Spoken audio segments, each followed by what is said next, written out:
तो स्टूडेंट्स आइए अब हम Gala paper number 5 statistics 12th standard का ई सेक्शन करने जा रहे हैं। और मैंने तुम्हें कई बार कहा है कि ज़्यादातर बच्चों को नॉर्मल डिस्ट्रीब्यूशन में थोड़ी तकलीफ होती है, तो ध्यान से समझिएगा। 52 में मीन है 2000, स्टैंडर्ड डेविएशन है 500। पहला क्वेश्चन पूछा है 750 से 1250 के बीच में परसेंटेज। मीन है ई सेक्शन 52। आइए ई सेक्शन 52 मीन है 2000, सिग्मा है 500। पहला क्वेश्चन है 750 से 1250। तो पहला स्टेप होगा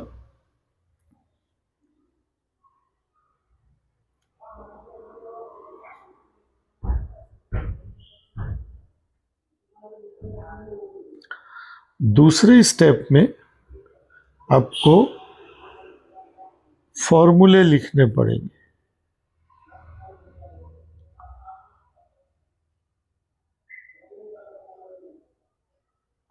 तीसरे स्टेप में वैल्यू रखनी पड़ेगी।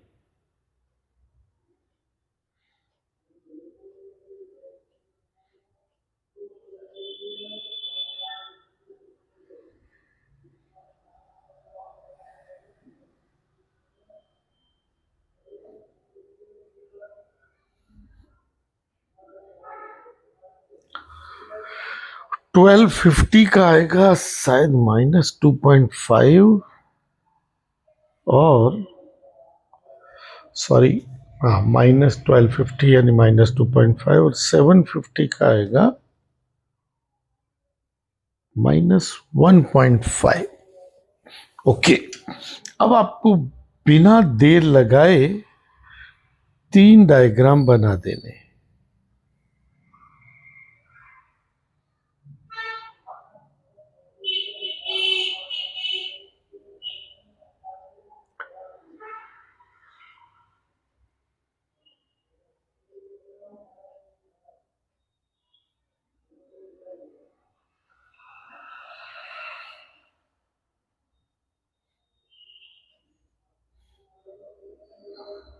और अब पहले डायग्राम में जो जानकारी दी है, देखो -1.5 भी इधर होगा और -2.5 भी इधर होगा, और इन दोनों के बीच में पूछा है।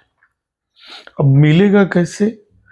तो बड़ा एरिया यानी 2.5 से 0 में से 1.5 से 0 तक वाला माइनस करेंगे, तो यहां पे आएगा -2.5, ये बड़ा एरिया माइनस, और यहां पे आएगा -1.5। ऐसे बनेगा। ये सीधा क्वेश्चन है। पहले के नीचे तो मैंने कहा था ऊपर से ही लिख लेने का। दूसरे के नीचे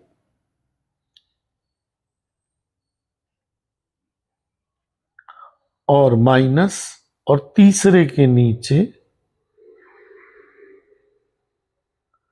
मैंने कहा था कि जब भी माइनस आए तो एक स्टेप बढ़ जाएगा, आपको सीधा करना पड़ेगा।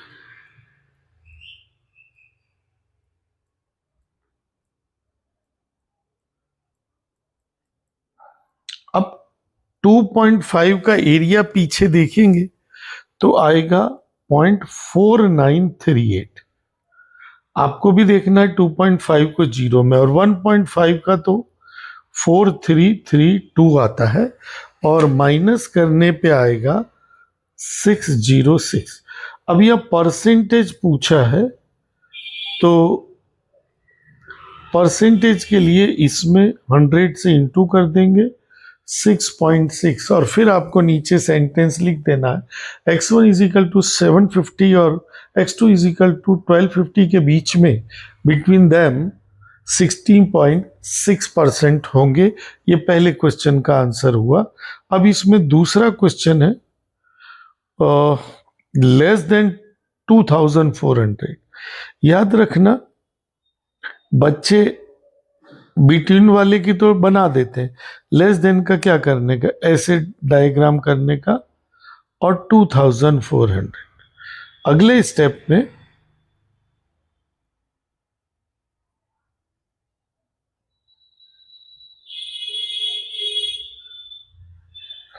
अगले स्टेप में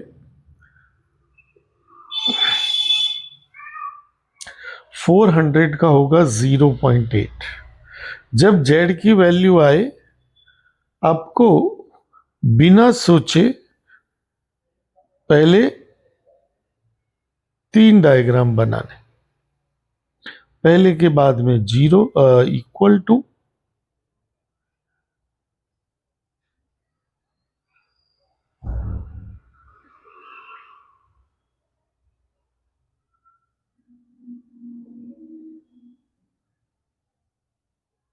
अब ये z प्लस में आया है तो यहां रख दिया, और लेस देन बोला हो तो ऐसे बना देने का, ऐसे बना देने का। तो 0.8 का एरिया 0 पे जाके रुकेगा। हमको तो आगे तक चाहिए, यानी कि ये भी चाहिए प्लस 0.8 भी चाहिए, तो ये दोनों चाहिए। अब इनके नीचे, पहले वाले के नीचे तो मैंने कहा था ऊपर से देख के उतार देना है, इक्वल टू इसके नीचे इसकी थियरी प्लस इसके नीचे इसकी थियरी। अब आपको इसका तो मालूम है एरिया 5, आपको 0.8 को पीछे देखना है, और 0.8 को जब आप पीछे देखोगे तो उसका एरिया मिलेगा 2881.2881। ये एरिया और दोनों को जोड़ देंगे 7881।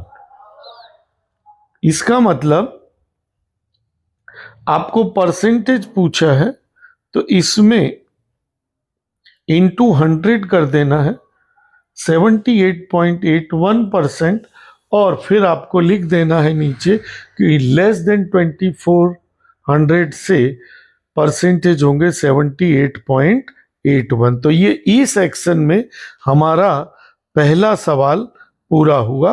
अब हम चलते हैं क्वेश्चन नंबर 52 पर। अब 52 में पूछा है फर्स्ट क्वार्टाइल 20 है और मीन डेविएशन 24 है और मोड पूछा है। आइए 53 में हमें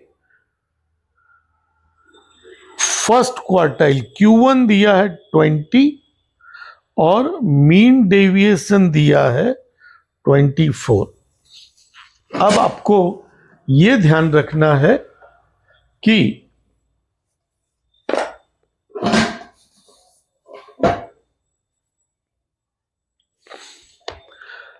आपको क्या ध्यान रखना है कि ये जो क्वेश्चन मैं समझाने जा रहा हूं शॉर्ट क्वेश्चन का क्वेश्चन है। आपको पहले एमडी का फॉर्मूला, मीन डेविएशन का फॉर्मूला लगाना है। क्या मीन डेविएशन का फॉर्मूला होता है बताओ? 4/5 सिग्मा, ये मीन डेविएशन का फॉर्मूला होता है। अब इसमें एमडी आपको पता है क्या? 24 बराबर 4/सिग्मा। सिग्मा को पकड़े रहेंगे, 24 इंटू 5/4 कर देंगे तो सिग्मा आया 30। अब आपको क्वार्टाइल डेविएशन का फॉर्मूला बताना है। अब यहां मैं आपको एक बहुत बढ़िया टेक्निक बता रहा हूं। क्वार्टाइल डेविएशन के 2 फॉर्मूला होते हैं, एक 12th का और एक 11th का। 12th का फॉर्मूला ये है 2/3 सिग्मा। यहां पे आपको QD निकालना है। 2/3 इंटू 30 रख दिया तो QD आया 20। अब आपको 11th का QD का फॉर्मूला रखना है। 11th का QD का फॉर्मूला है, याद आएगा? ये देखते ही याद आना चाहिए। अब इसमें आपके पास QD है 20, Q3 नहीं पता, Q1 आपको दे रखा था, अपॉन में 2 उधर गया, 40 is equal to Q3 minus 20। आपका Q3 आ गया 60। अब याद रखो, मीन हो, एम हो, मोड हो, सब इक्वल होता है और उसका फॉर्मूला क्या होता है? अब आपके पास दोनों चीजें आ गई है। 60 प्लस 20 अपॉन 2 बराबर 40, तो आपका आंसर होगा 40। यहां पे ये 53 क्वेश्चन पूरा हुआ। अब आते हैं 54 क्वेश्चन पर। अब 54 क्वेश्चन ऊपर से बार बार देखना पड़ेगा, तो मैं इधर खिसकाने के बजाय मैंने कागज में लिख रखा, क्योंकि मुझे मालूम है कि नीचे चला जाता है कागज।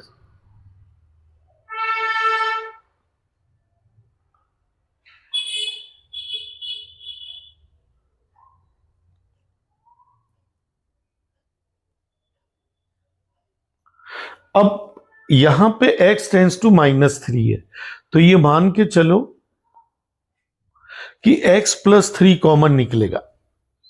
अब आपको, जब तक आप x की वैल्यू ना रखो तब तक आपको ऐसे लिमिट लिखते जाना।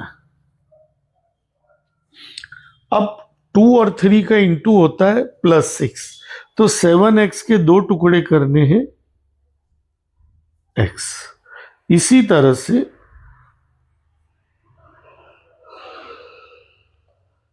3x² तो है ही, -3 तो है ही, 8x के 2 टुकड़े करने, लेकिन मैथ्स नहीं बदलना चाहिए।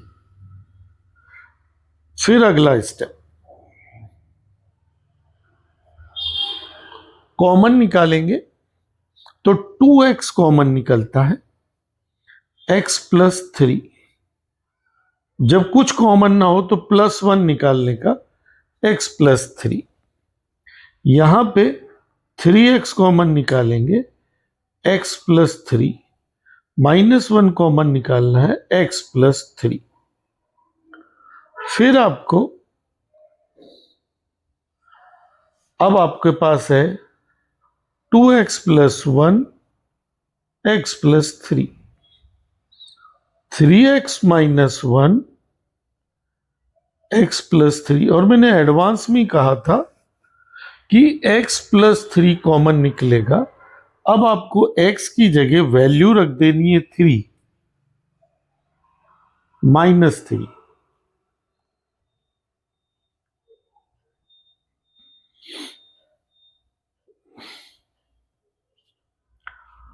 -6 प्लस 1, -9, -9, -1। आपको ऊपर आएगा -5, नीचे आएगा -10। दोनों तरफ माइनस हो तो कट जाएगा, आंसर आएगा 1/2। यहां पे 54 क्वेश्चन हमारा पूरा हो गया। और अब आता है आखिरी question 55। 200x plus 15x²।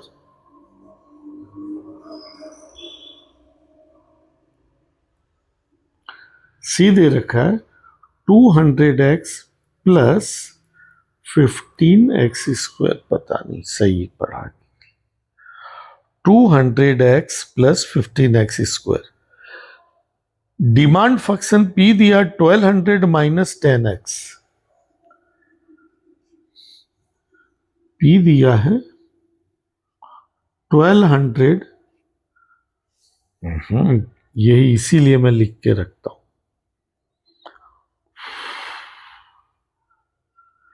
1200 minus 10x। अच्छा, अब आपको प्रॉफिट का फंक्शन बोला है। प्रॉफिट का फंक्शन मतलब R माइनस सी होता है। तो ये डिमांड फंक्शन दिया है P, इसमें आपको R निकालना पड़ेगा। तो X इंटू P, तो X और P जो ऊपर दिया है वही का वही होल देंगे 1200x माइनस 10x स्क्वायर। अब P का फॉर्मूला होता है R माइनस सी, तो R जो हमने निकाला और C जो ऊपर दिया हुआ है, दोनों के आगे माइनस का निशान। अब 1200 में से 200 गया, 1000x माइनस 25x स्क्वायर, ये P आ गया। अब याद रखें मैक्सिमम मिनिमम की शर्तें होती है, या प्रॉफिट मैक्सिमम बोला है तो पहले तो इसका डीपी निकालेंगे। ये तो प्रॉफिट, देखो इसने पूछा था प्रॉफिट का फंक्शन, तो ये हो गया पहला आंसर प्रॉफिट का फंक्शन।